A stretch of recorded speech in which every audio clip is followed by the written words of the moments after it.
the cold steel of a customized Colt 1911 pressed flat against the mahogany desk, but Celeste's eyes were locked on the man who put it there.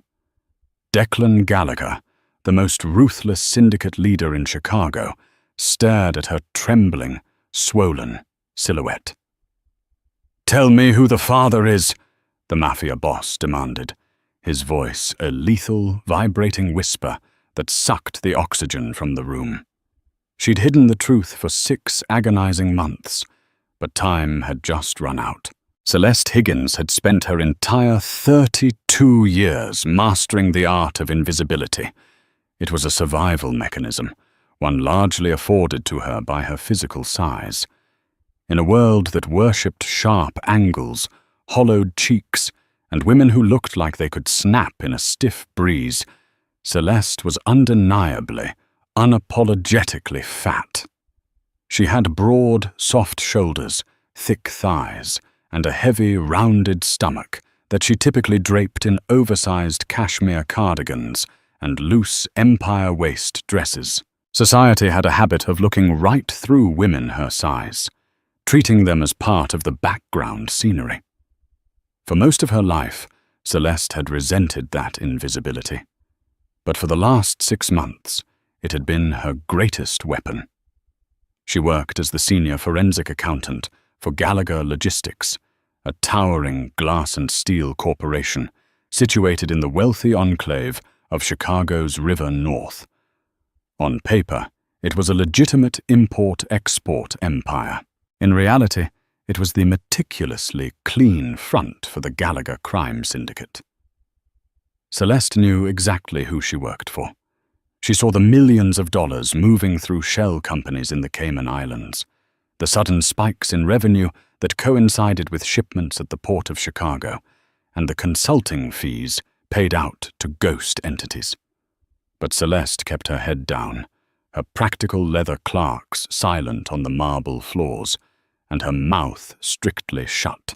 Her invisibility had worked flawlessly until the night of the winter gala at the Drake Hotel. It was supposed to be a standard corporate obligation.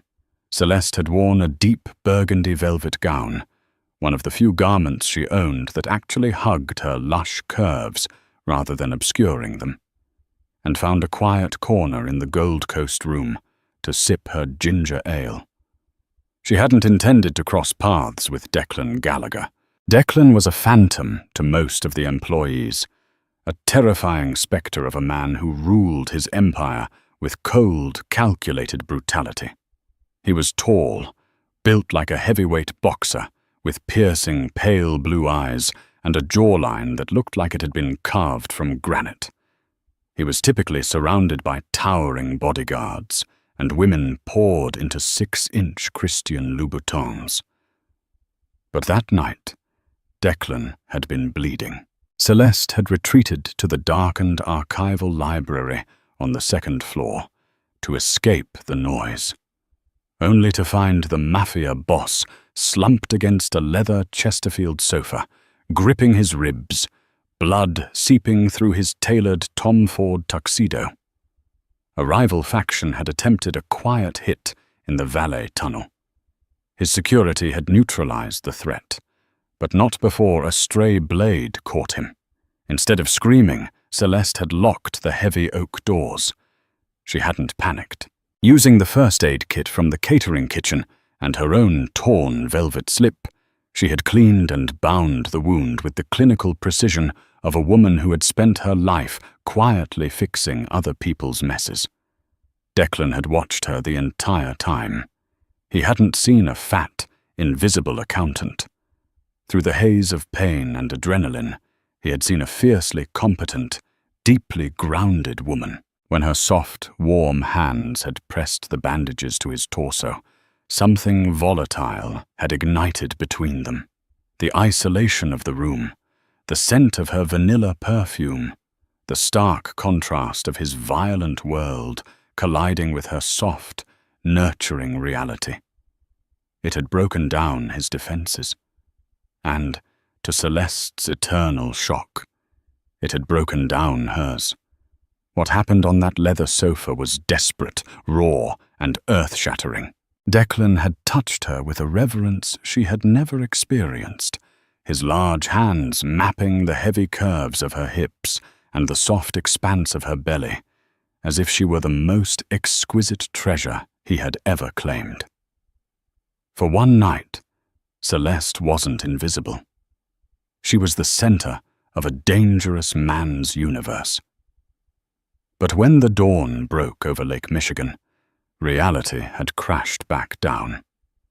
Declan's security team had breached the room, sweeping him away to a private underground clinic. Celeste had smoothed her ruined dress, walked out into the freezing Chicago morning, and convinced herself it was a fever dream. Declan was a king of the underworld. She was a plus-size bookkeeper with a penchant for Excel spreadsheets. They were an anomaly, a mistake. 2 months later, the nausea had started.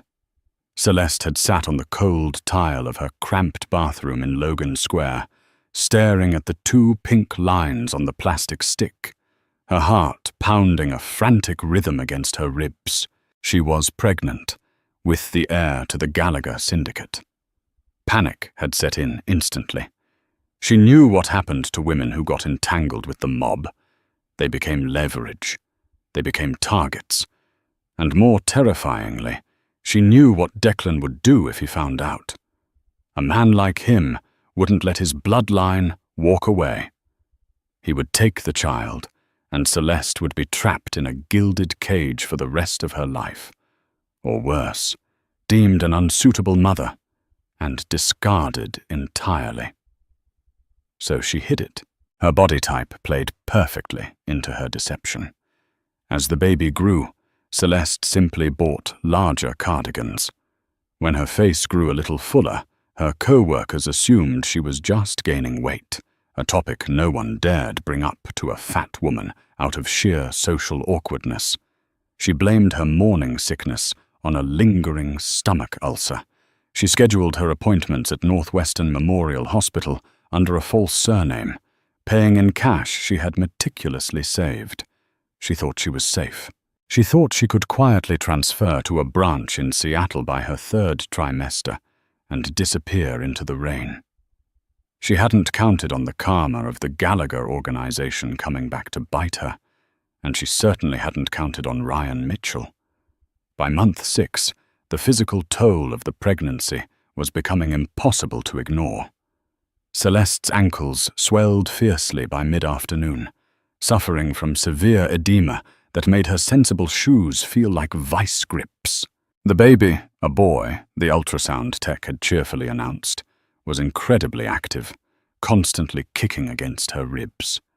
Her lower back ached with a persistent, grinding pain, and the heavy wool coats she wore to obscure her growing midsection in the warming spring weather were making her dizzy with heat. Celeste was exhausted, operating on a knife's edge of anxiety. She was fast-tracking her transfer, quietly packing up her apartment, and finalizing the Q2 audits. That was when she found the discrepancies in Ryan's accounts. Ryan Mitchell was a mid-level manager who handled the logistics for the Gallagher's South Side distribution hubs. He was a slick, overly cologned man who wore suits that were slightly too shiny and smiled with too many teeth. He had always treated Celeste with a thinly veiled disgust, making passive-aggressive comments about her diet or sighing loudly when he had to squeeze past her in the break room. Celeste had never liked him, but as she ran the numbers on the May shipments, her dislike crystallized into cold, professional dread. Ryan was skimming. He was inflating the cost of shipping containers and pocketing the difference, nearly $200,000 over 4 months. In the Gallagher organization, stealing from Declan wasn't a forcible offense, it was a fatal one. Celeste compiled the evidence on a secure flash drive, intending to drop it anonymously in the compliance lockbox. She wanted no part in the violent retribution that would undoubtedly follow. But before she could make the drop, her body betrayed her. It happened on a Tuesday. Celeste had been experiencing a bout of round ligament pain, so sharp it brought tears to her eyes. She had left the office early, taking a cab directly to the maternity ward at Northwestern. She hadn't noticed the black Mercedes trailing her. Ryan had been paranoid for weeks, knowing the auditors were crawling over his quarterly reports. He had been looking for leverage, any dirt he could find on the accounting team, to blackmail them into looking the other way. When he saw Celeste, the straight-laced, boring senior accountant, sneaking into the obstetrics wing, he thought he had struck gold. The next morning, Ryan cornered Celeste in the basement archives of the Gallagher building. The air down there was stale, smelling of ozone and old paper. Well, well, well. Celeste Higgins, Ryan purred, stepping out from behind a row of filing cabinets. He blocked her path to the elevator, his eyes dropping to her heavy, draped torso. "You've been keeping secrets." Celeste stiffened, clutching a stack of ledgers to her chest. Her heart began a frantic, terrified drumbeat. "Move out of my way, Ryan. I saw you yesterday," he said, taking a step closer. His gaze was predatory, gleaming with malicious triumph. "Maternity ward, under the name Celeste Hughes. You're knocked up. Who's the unlucky guy? Does he know his kid is being carried by the office whale?" Celeste's face burned with a mixture of humiliation and sheer panic, but she forced her expression to remain stoic. "My personal life is none of your business. Let me pass." "It becomes my business when I need a favor," Ryan sneered, his tone dropping the false pleasantry. He reached out, tapping a manicured finger against the files she held. "I know you're looking at the Southside accounts. I need you to adjust the margins, make the discrepancies vanish." "You want me to cover up your theft?" Celeste asked, her voice trembling despite her best efforts. "Ryan, Declan will kill you if he finds out." "Declan won't find out unless you tell him," Ryan hissed, leaning in so close she could smell the stale coffee and mints on his breath. "But if you don't fix those books by Friday, I'm going straight to HR. Actually, no, I'll go to the gossip mill.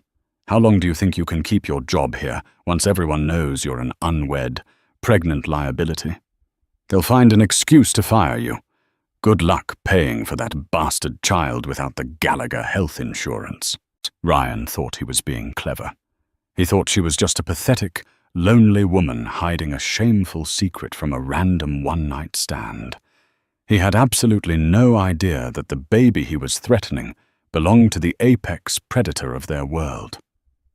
"Friday, Celeste," Ryan whispered, stepping aside to let her pass. "Or the whole building knows." Celeste practically ran to the elevator, her breath coming in short, panicked gasps. The baby kicked violently in response to her spiking adrenaline. If Ryan exposed her pregnancy, the scrutiny on her would multiply 100-fold. People would start doing the math. They would start looking closer. And worse, if Declan's inner circle found out Ryan was trying to blackmail an employee, Declan would intervene personally. And Declan was already back in Chicago. He had returned from a brutal 3-month turf war in Palermo, Italy, looking leaner, darker, and more dangerous than ever. And since the moment his private jet had touched down at O'Hare, he had been looking for her. Celeste had felt his eyes on her in the lobby. She had seen his imposing silhouette lingering near the glass walls of the accounting department.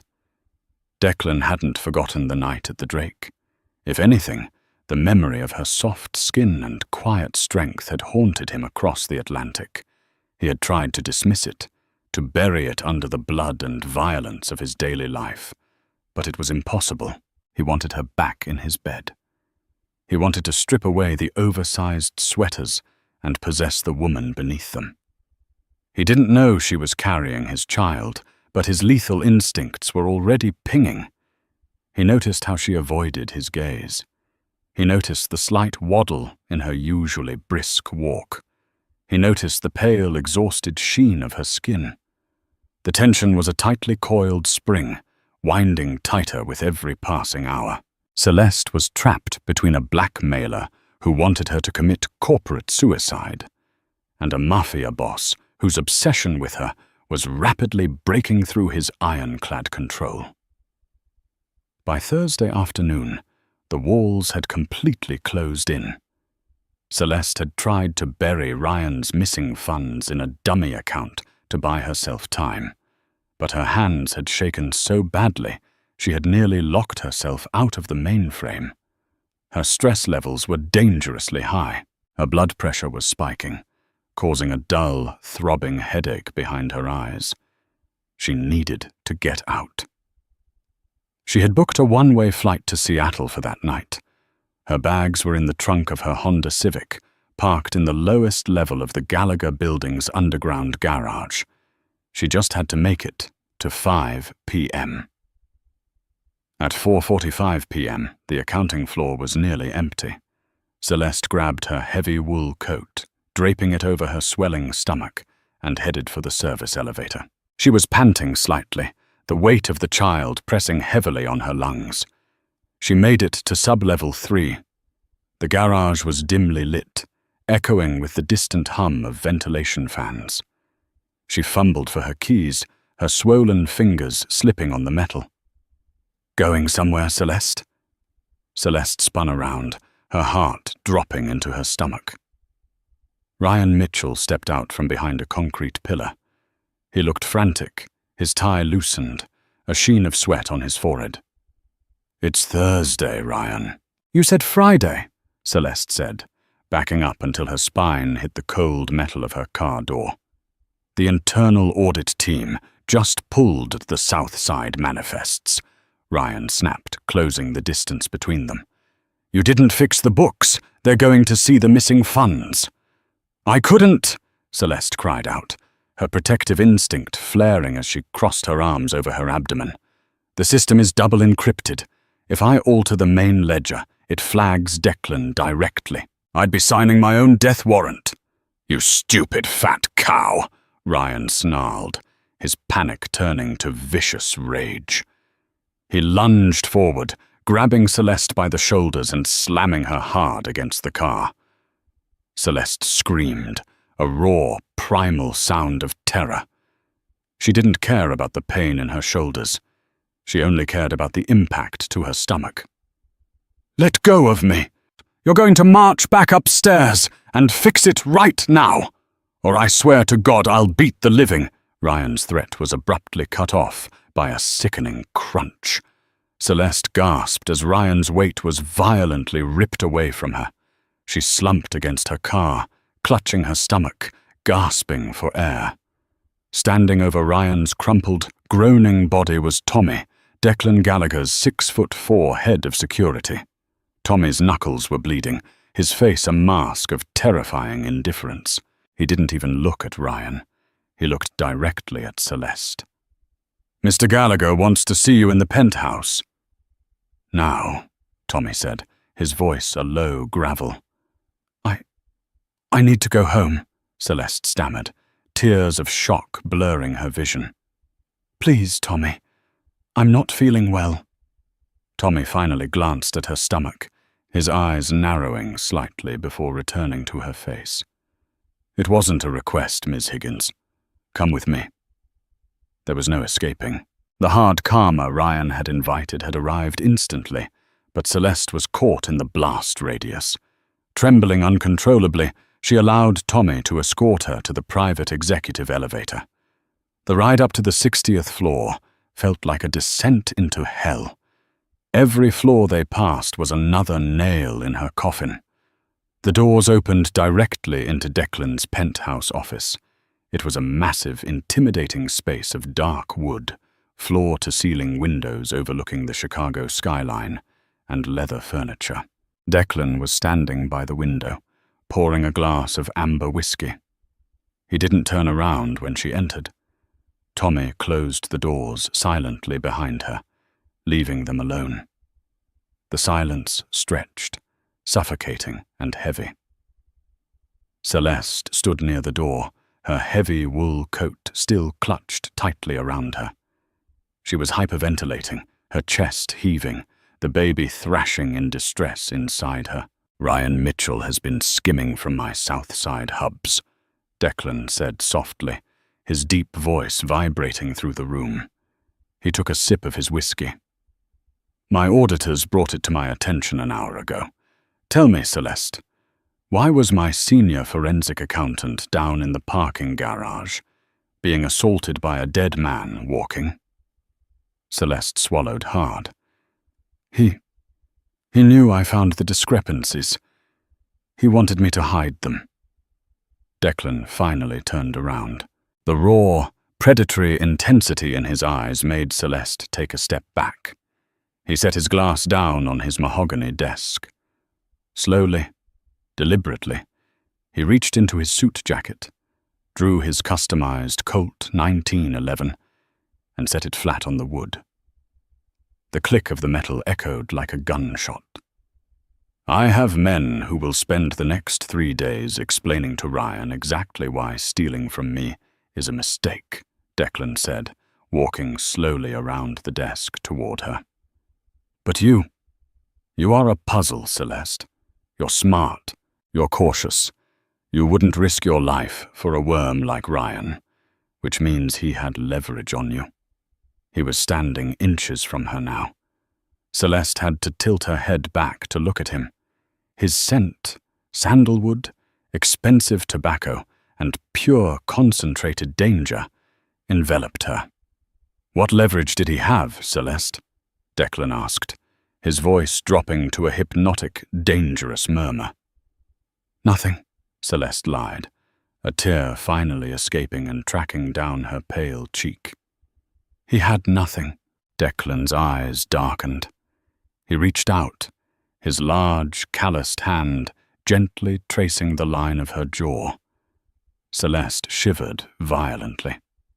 "You're shaking," he noted. His gaze swept over her. "You look exhausted. Your skin is pale, and you're wearing a thick wool coat indoors in 70-degree weather."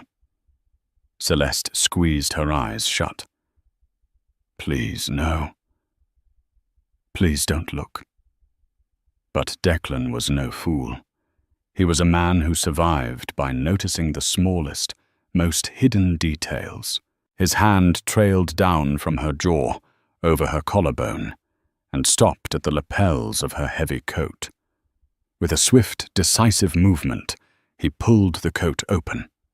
Underneath, Celeste was wearing a thin maternity blouse that clung to the undeniable, perfectly round, 6-month swell of her stomach. The silence that followed was absolute. Declan stared at her abdomen, frozen. For the first time since Celeste had met him, the Mafia boss looked completely, utterly shocked. His eyes flicked back up to her face, then back down to her stomach. His mind, brilliant and ruthless, did the math in a fraction of a second. 6 months. The gala at the Drake. His breathing hitched. The mask of cold control shattered, replaced by something wooled, possessive, and terrifyingly furious. "Tell me who the father is," the Mafia boss demanded, his voice a lethal, vibrating whisper that sucked the oxygen from the room. She'd hidden the truth for 6 agonizing months, but time had just run out. Celeste sobbed, her hands coming up to cradle her belly in a desperate, protective gesture. "Declan, please." "Say it," he commanded, closing the final inch between them, his hands gripping her shoulders, not tight enough to hurt, but firm enough to trap her. His eyes were burning with a terrifying fire. "Say it, Celeste." "He's yours," she whispered, her voice breaking. "He's yours." The words hung in the air, heavy and irrevocable.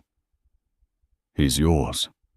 For a man who had built an empire on anticipation, strategy, and cold calculation, Declan Gallagher looked entirely unmoored.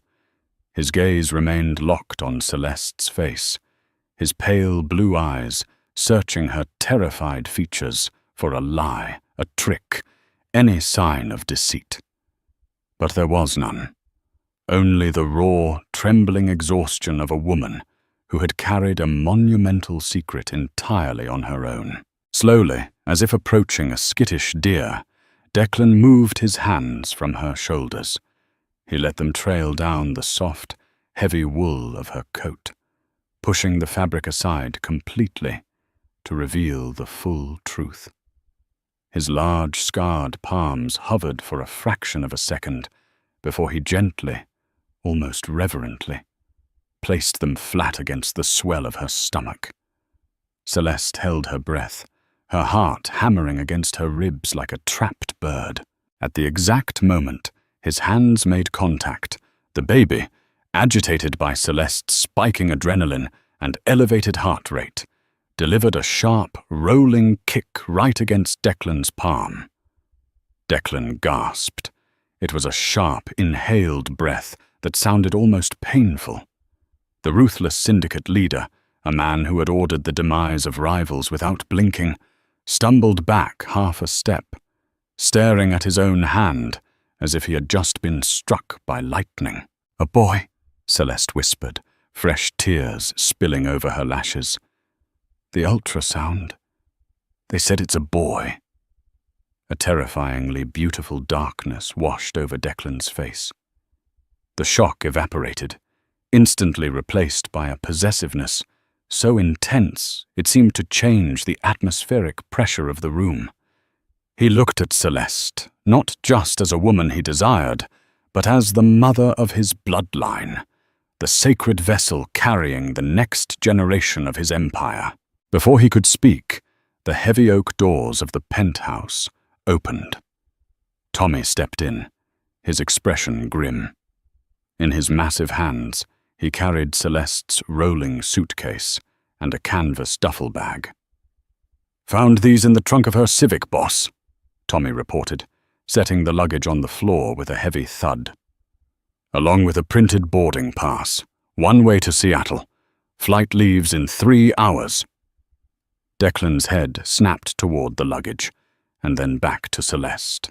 The warmth that had just blossomed in his eyes instantly froze into glacial fury. "Seattle," Declan repeated, the word dripping with a lethal, quiet menace. "You were leaving. You were going to take my son across the country and disappear." "I had to," Celeste cried out, her protective instincts overriding her fear. She wrapped her arms around her belly, stepping back from him. "Look at what happened today, Declan. Ryan figured it out just by seeing me at the hospital. If he knew, others would know. Do you have any idea what they would do to me? I'm not a mob wife. I'm a fat, invisible accountant. I would be leverage. I would be a target. And if you found out..." She choked on a sob. "I thought you would take him from me. I thought you would lock me away or discard me because I don't fit into your world." "Discard you?" Declan growled, closing the distance between them in 2 massive strides. He grabbed her forearms, his grip firm but careful not to bruise. "You think I would throw away the woman who saved my life? The woman carrying my heir? You think I care about the superficial garbage of fitting in?" "Declan, please. You are never leaving, Celeste," he stated, his voice a low, immovable absolute. "You are never getting on a plane without me. You are never hiding in the shadows again. Do you understand me?" The sheer magnitude of the stress, the confrontation with Ryan, the terror of being caught, the absolute surrender of her secret, finally caught up with Celeste's overburdened body. Black spots danced at the edges of her vision. The roaring in her ears grew deafening. Her knees buckled under the weight of her heavy frame. "Celeste!" Declan shouted, catching her instantly. He scooped her into his arms, easily supporting her lush curves and the added weight of the pregnancy. He carried her to the leather Chesterfield sofa, a bitter, poetic echo of the night they had met. and laid her down gently. "Tommy!" Declan roared over his shoulder. "Get Harrison here, now! Tell him if he isn't in this penthouse in 10 minutes, I'll burn his clinic to the ground." "Already on it," Tommy said, his phone already pressed to his ear. Declan knelt beside the sofa, his large hands frantically checking Celeste's pulse. She was pale, her breathing shallow, but she was conscious. She looked up at him, her eyes glassy. "Ryan," Celeste breathed out, her mind snagging on the immediate danger. "The books. The audit."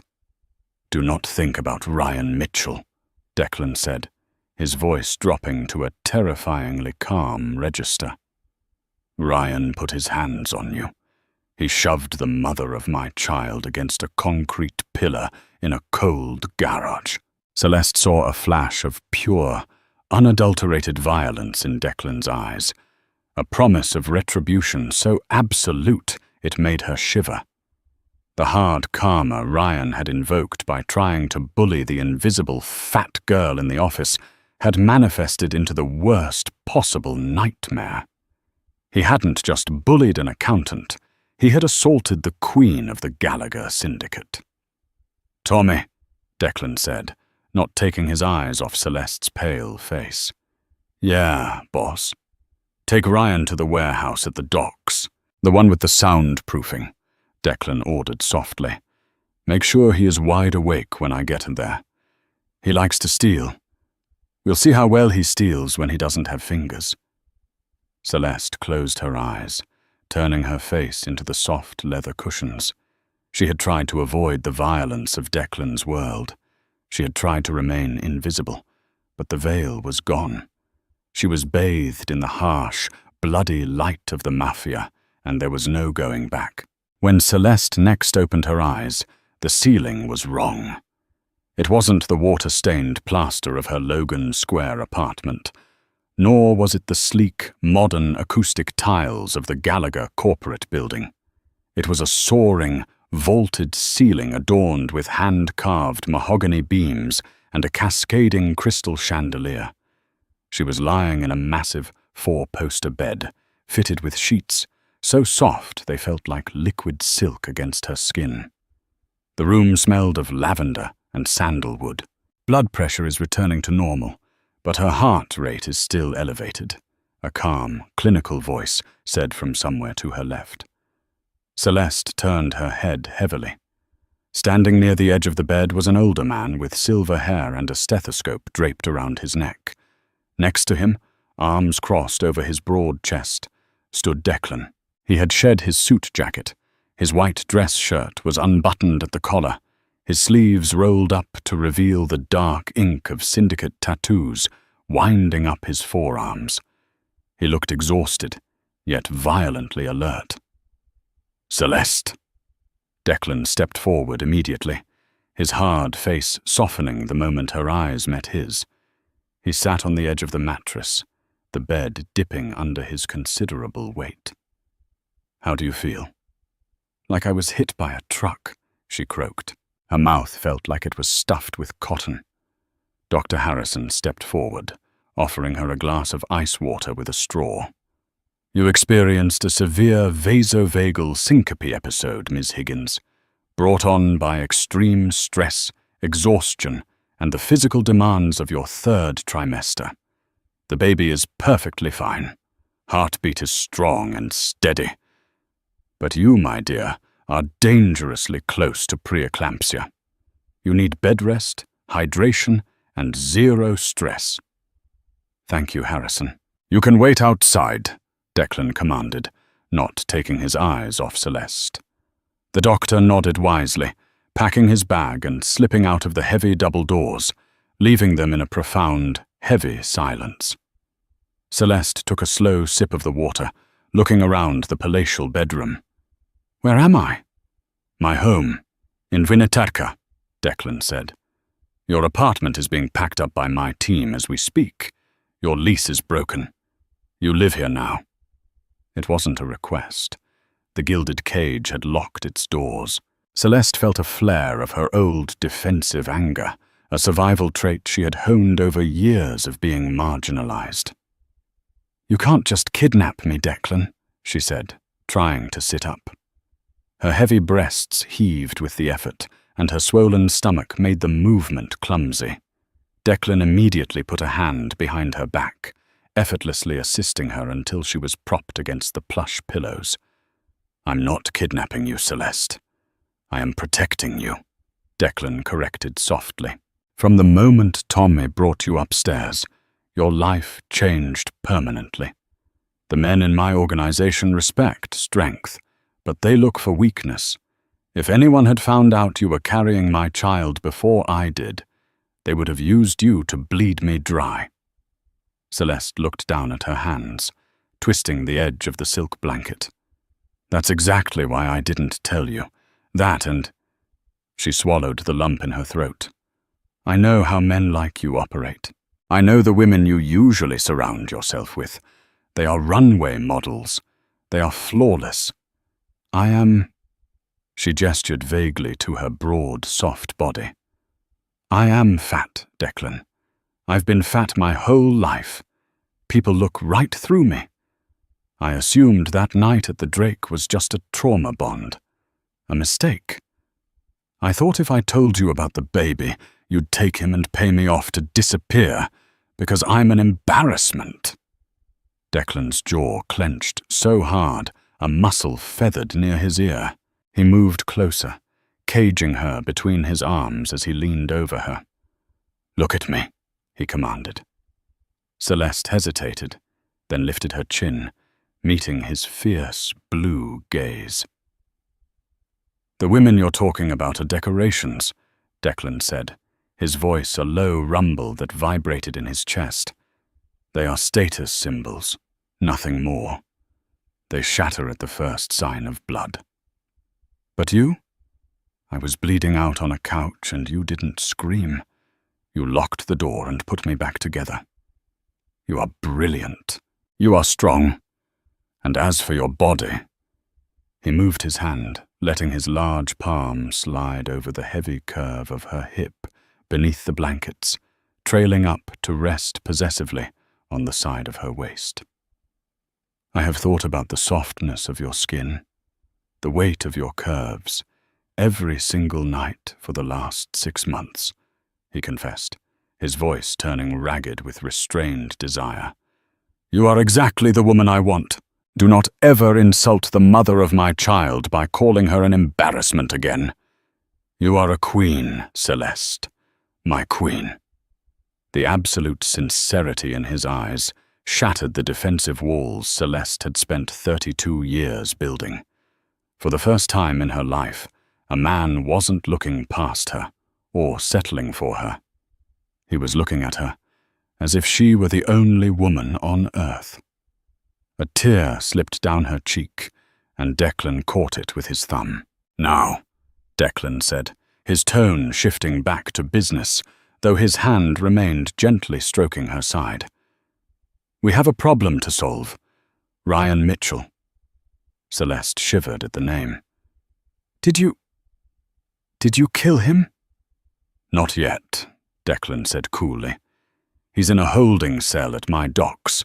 My auditors have been trying to untangle the mess he made in the Southside accounts. But they are terrified of making a mistake. They say the encryption is layered with dummy corpse." Celeste's professional brain engaged, pushing aside the fear. She was the senior forensic accountant. This was her domain. "They're looking at the wrong layer," Celeste said, her voice steadying. "Ryan wasn't smart enough to build a new encryption.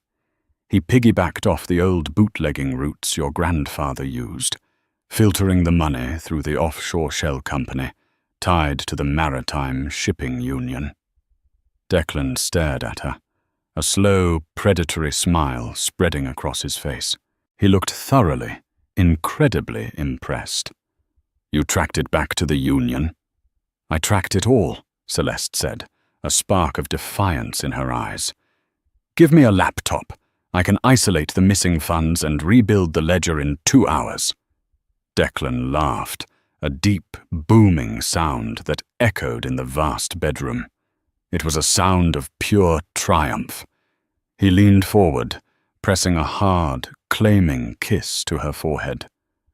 "You," he murmured against her skin, "are the most dangerous thing in my empire." Within 10 minutes, a top-of-the-line encrypted laptop was placed on a velvet breakfast tray over Celeste's lap.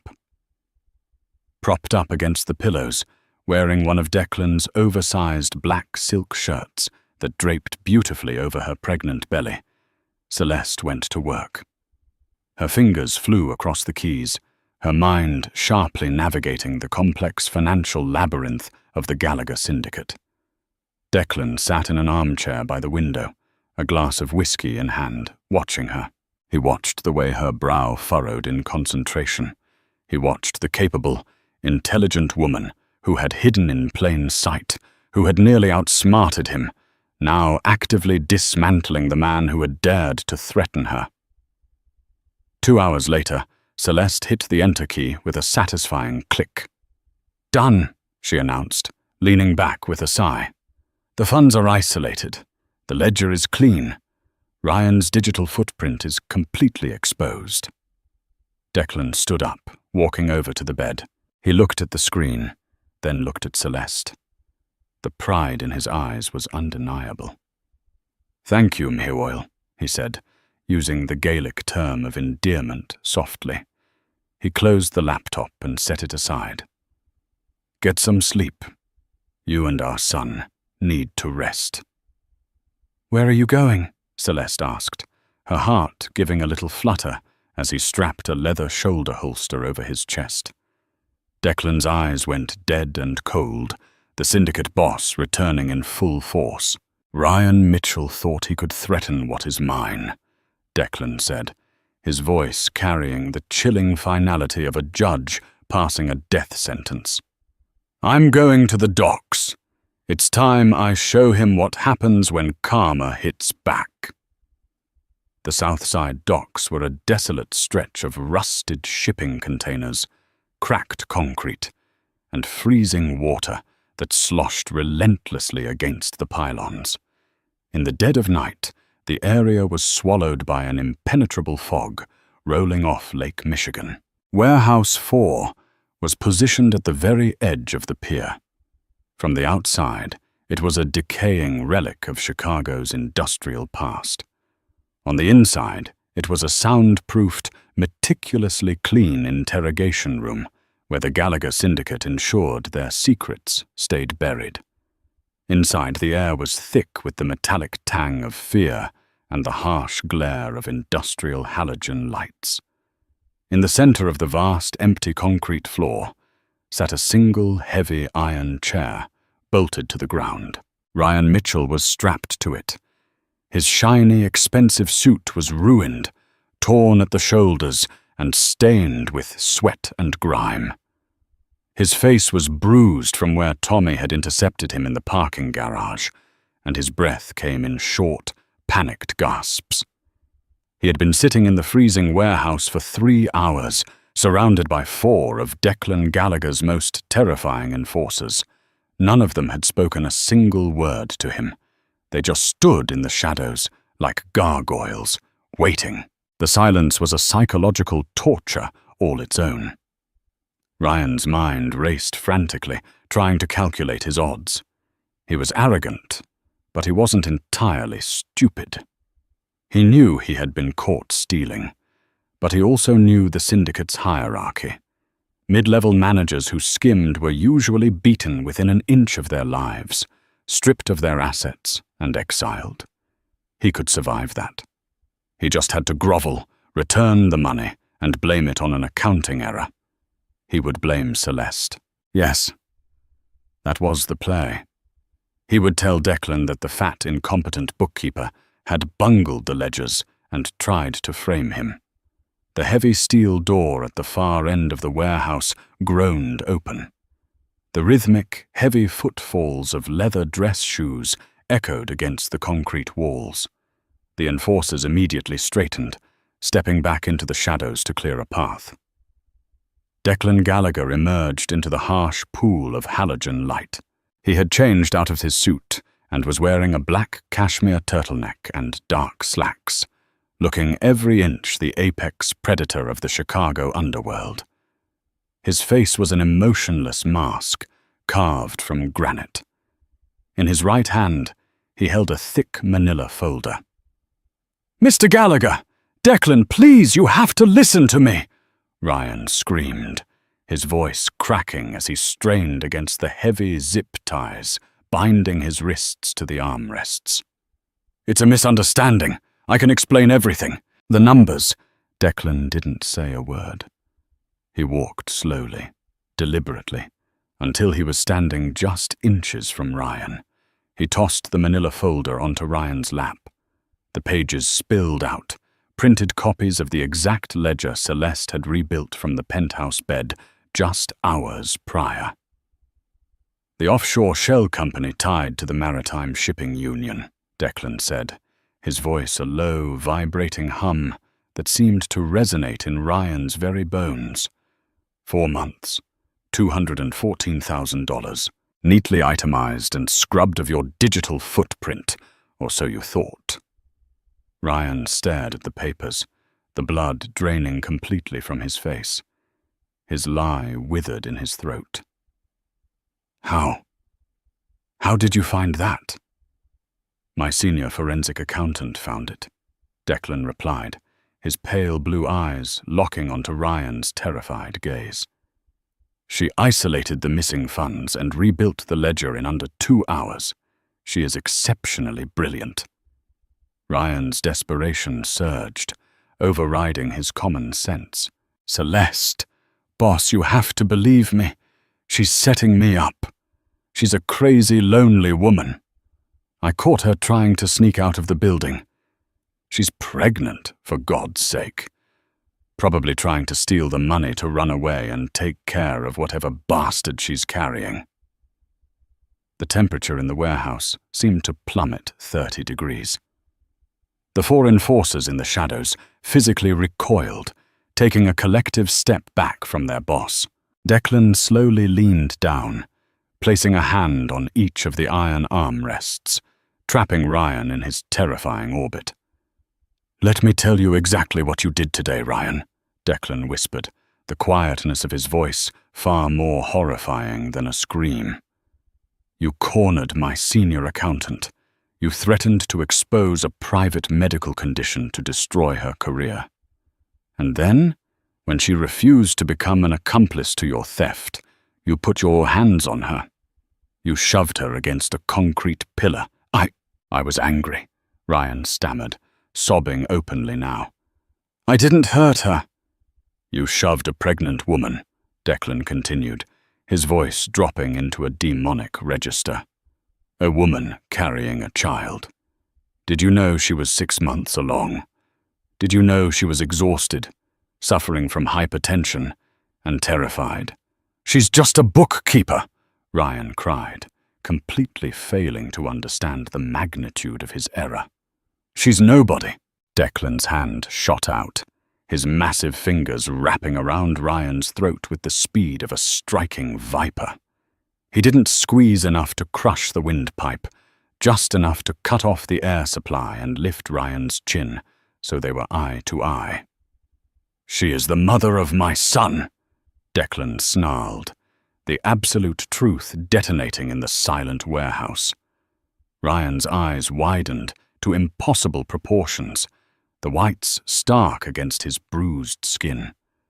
The realization hit him with the force of a freight train. He hadn't just bullied an invisible, overweight office worker. He had blackmailed, threatened, and physically assaulted the woman carrying the heir to the Gallagher syndicate. He had touched the boss's queen. "Please," Ryan choked out, tears streaming down his face, a wet stain spreading across the front of his trousers as his bladder let go in sheer terror. "I didn't know. Boss, I swear to God, I didn't know." "Ignorance does not grant you amnesty," Declan said coldly, releasing Ryan's throat. He pulled a pristine white handkerchief from his pocket and wiped his hand, staring at the pathetic, weeping man with utter disgust. "You thought she was weak because of how she looks," Declan said, turning his back on Ryan and walking towards the shadows. "You looked at her soft curves, her quiet demeanor, and you saw a victim. You saw someone you could crush without consequence. You failed to realize that she possesses more strength in her little finger than you have in your entire miserable existence. She survived me.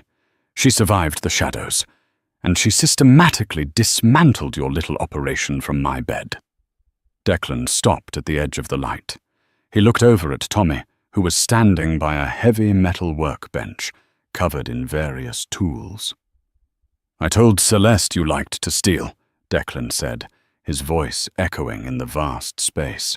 "I told her we would see how well you steal without your fingers. But she has a soft heart. She doesn't like unnecessary bloodshed." Ryan gasped, a flicker of desperate hope igniting in his chest. "Thank you. Thank her. Please." "So," Declan continued, ignoring the interruption, "I will compromise. Tommy." "Yes, boss." Tommy stepped forward, picking up a heavy, steel-headed sledgehammer from the workbench. "Mr. Mitchell is permanently relieved of his position at Gallagher Logistics. He is also permanently relieved of his ability to ever type on a keyboard or hold a pen," Declan ordered, his face a mask of absolute cruelty. "Shatter every bone in his hands, both of them. Then put him on a freighter bound for Jakarta. If he ever steps foot on American soil again, I won't be so merciful." Ryan began to scream, thrashing wildly against the heavy zip ties, begging and pleading as Tommy approached with the hammer. Declan didn't stay to watch. He turned and walked out the heavy steel doors, the screams of the man who had dared to touch his family, abruptly cut off as the sound-proofed door sealed shut behind him. The karma was complete. The scales were balanced. Now, he had a queen to return to. Summer bled into a sweltering Chicago autumn. The leaves in the wealthy northern suburbs turned brilliant shades of gold and crimson, but Celeste hardly noticed the changing seasons. Her entire world had been irrevocably transformed. She had not returned to the glass and steel corporate tower in River North. Instead, she ruled the financial side of the Gallagher syndicate from the sprawling, fortified estate in Winnetka. The transition had not been easy. Celeste had spent 32 years making herself small, hiding her intellect and her body behind oversized cardigans and a quiet demeanor. Now she was thrust into the blinding spotlight of the underworld. At first, the men in Declan's inner circle hadn't known what to make of her. They were accustomed to mob wives who spent their days at luxury spas and shopping on the Magnificent Mile, women who looked away when the blood money rolled in. Celeste was different. She was a heavy-set, fiercely intelligent forensic accountant who wore flowing maternity dresses and sat at the head of the mahogany dining table, relentlessly auditing the syndicate's ledgers. Any doubts about her fitness for the role were quickly eradicated. 3 weeks after moving into the estate, Celeste had uncovered a massive leak in their Montreal pharmaceutical operation, saving the organization millions and securing the loyalty of every capo in the room. They didn't see a fat woman. They saw a financial genius who protected their livelihoods. They called her the boss's mind. Tommy practically worshipped the ground she walked on, acting as her personal, giant shadow wherever she moved within the estate. But the most profound change was her relationship with Declan. He treated her with a reverence that bordered on religious. He stripped away her insecurities with the same meticulous care he used to dismantle his enemies. Every night, away from the prying eyes of his soldiers, the ruthless syndicate leader would kneel before her in their palatial bedroom, pressing kisses to her swollen belly, murmuring to their unborn son. He worshipped her heavy thighs, her broad hips, and the soft expanse of her stomach. He made her feel beautiful, powerful, and utterly invincible. By the 3rd week of October, Celeste was 39 weeks pregnant and incredibly uncomfortable. She felt like a beached whale, her back aching constantly, her ankles swollen to twice their normal size. It was a Tuesday evening, raining heavily outside. Declan was hosting a sit-down with 2 rival capos from the New York families in the first-floor library. Celeste was upstairs in the master suite, reviewing the quarterly projections on her laptop when the first contraction hit. It wasn't a dull ache. It was a vicious, sharp twisting of her abdomen that stole her breath and caused her to drop her laptop onto the duvet. "Okay," Celeste gasped, clutching her stomach. "Okay, Braxton Hicks. Just breathe." 10 minutes later, the second one hit, harder than the first. At the same time, she felt a sudden warm rush of fluid soak through her silk nightgown. Her water had broken. Celeste reached for the intercom on the nightstand, her hand shaking. She pressed the button for the library. Downstairs, the atmosphere was tense. Declan was staring down the New York capos, his voice cold and commanding as they negotiated the territory lines for the upcoming year. The heavy oak doors of the library were guarded by Tommy and 2 other enforcers. The intercom on the desk buzzed, a sharp, intrusive sound. Declan frowned, his eyes never leaving the rival boss. He pressed the receiver. "Yes?" "Declan," Celeste's voice crackled through the speaker. She sounded out of breath, a tight edge of pain in her tone. I think you need to conclude your meeting. Now!" The New York capos bristled at the interruption, but Declan's reaction was instantaneous. The cold, calculating syndicate boss vanished. The blood drained from his face.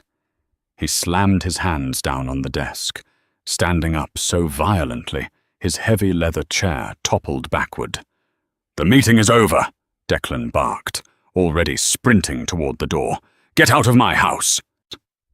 He didn't wait for their response. He threw open the library doors. "Tommy, call Harrison. Tell him we are on our way to the clinic right now. Get the armored SUV to the front door." Declan took the grand staircase 2 steps at a time, his heart hammering against his ribs in a frantic rhythm of pure, unadulterated terror. He had faced down loaded guns, rival assassins, and federal indictments without flinching. But the sound of Celeste in pain stripped him of every defense. He burst into the master suite to find Celeste standing by the bed, gripping one of the heavy mahogany posts, her face pale and contorted in agony as another contraction ripped through her. "I've got you," Declan said, his voice miraculously steady despite the panic roaring in his ears. He scooped her up into his arms, carrying her easily despite her size and the heavy pregnancy. "I've got you, Moel. You're doing perfectly." The next 10 hours were a blur of screaming, clinical lights and agonizing fear. Dr. Harrison's underground maternity clinic was a fortress of medical technology, but money and power meant nothing in the chaotic face of childbirth. Celeste labored intensely. Her body, soft and heavy, proved to be an absolute powerhouse of resilience. Through it all, Declan never left her side. He held her hand, whispering fierce Gaelic promises into her ear, wiping the sweat from her brow, and anchoring her to reality when the pain threatened to pull her under. Just before dawn, the piercing, furious cry of a newborn shattered the sterile silence of the delivery room. Celeste collapsed back against the pillows, her chest heaving, tears streaming down her face. She was utterly exhausted, her hair plastered to her skull. but she had never felt more triumphant. "A boy, Doctor," Harrison announced with a warm smile, quickly cleaning the wriggling infant before wrapping him in a warm blanket. "A perfectly healthy, strong baby boy.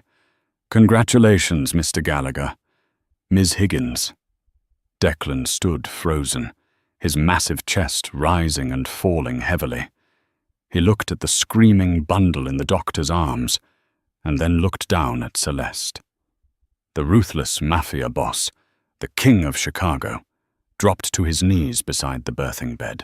He buried his face in the crook of Celeste's neck, and for the first time in his adult life, Declan Gallagher wept.